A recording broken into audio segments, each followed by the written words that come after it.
বাংলাদেশের মালিকানা শুধু তো তত্ত্বাবধায়ক সরকারের কাছে না, এই দেশের মালিক এদেশের জনগণ। তারাই সিদ্ধান্ত নেবে কত দ্রুত আগামী জাতীয় নির্বাচন অনুষ্ঠিত হবে। এই বিজয় দিবস অন্যবারের চেয়ে একটু পৃথক এ কারণেই স্বৈরাচার পতন হয়েছে।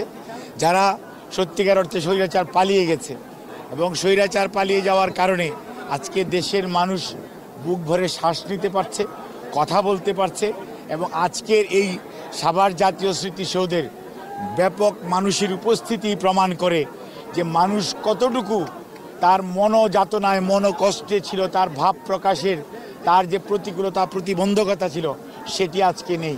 না থাকার কারণেই আজকে জনতার ঢল নেমেছে এই জাতীয় স্মৃতিসৌধে। কাজে আজকে বিজয়ের এই দিনে আমরা শ্রদ্ধা জানাই শহীদ রাষ্ট্রপতি জিয়াউর রহমান, আমাদের স্বাধীনতার ঘোষক সহ সকল মুক্তিযোদ্ধা যারা এই দেশের স্বাধীনতার জন্য, পতাকার জন্য, আমাদের মানচিত্রের জন্য, আমাদেরকে একটি স্বাধীন বাংলাদেশ উপহার দেওয়ার জন্য আত্মাহুতি দিয়েছেন, শহীদ হয়েছেন। তাদের আত্মার মাগফিরাত কামনা করি। যে সকল মা বোনেরা তাদের সম্ভ্রমের বিনিময়ে আমাদের এই অর্জন, তাদেরকে শ্রদ্ধা জানাই। সর্বোপরি 36শে জুলাই 5ই আগস্ট করতে যে বিগত 15.5 বৎসর এবং গত 1.5 মাসে যে হাজার হাজার নেতাকর্মী শহীদ হয়েছে, শাহাদত বরণ করেছে ছাত্র জনতার আন্দোলনেও, তাদের সবাইকে আমরা শ্রদ্ধার সঙ্গে স্মরণ করি। পঙ্গু হয়েছে, আহত হয়েছে 30,000-এর অধিক ছাত্র জনতার সদস্য, রাজনৈতিক নেতাকর্মী, তাদেরকে আমরা শ্রদ্ধা জানাই। আর সর্বোপরি আজকে আমাদের শপথ নেওয়ার দিন।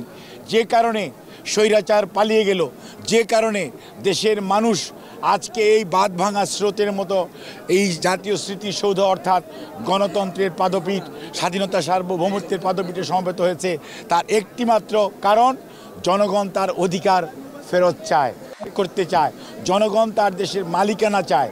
সেজন্যই আগামী দিনে যত দ্রুত অন্তর্বর্তীকালীন সরকার যত দ্রুত জনগণের মালিকানা জনগণের হাতে ফেরত দেওয়ার ব্যবস্থা করবেন, তত বাংলাদেশের বিরুদ্ধে যত ষড়যন্ত্র চলছে সকল ষড়যন্ত্র বেড়াজাল ছিন্ন করে বাংলাদেশ সামনের দিকে এগিয়ে যাবে।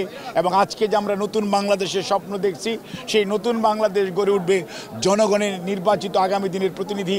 তারাই সিদ্ধান্ত নেবে বাংলাদেশ কোন দিকে যাবে, বাংলাদেশের আগামী ভবিষ্যৎ কি হবে।